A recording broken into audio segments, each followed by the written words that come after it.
Hey everybody, happy Wednesday. Kris here from Finland Mennonite Church. It's time for another Midweek Musing, this time where we slow down and remind ourselves of one truth from the sermon that we heard and the scriptures that we were in. Well, we've been working through Generation Now, and this past week we got to the silent generation, or the Traditionalists. And as we saw, or as we heard and discovered, this generation demands quality, they value simplicity, and they have this sort of waste not, want not mentality that kind of governs how they think. And so that's what we're going to utilize for today's midweek musing. We want it to be simple. We want it to be hopefully of quality for you and a waste not, want not mindset. So here it is. The truth that we all want to remember as we go through the rest of our week is this: you have influence.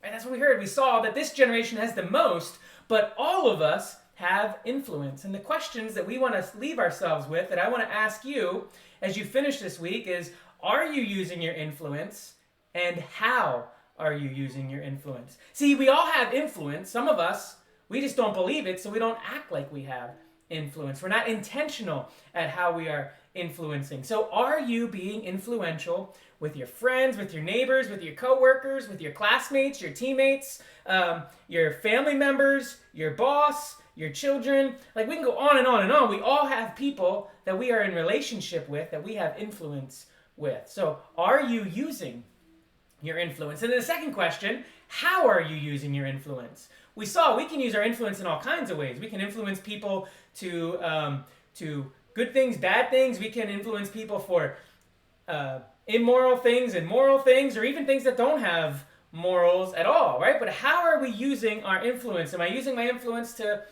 want people to like me more, to build my kingdom?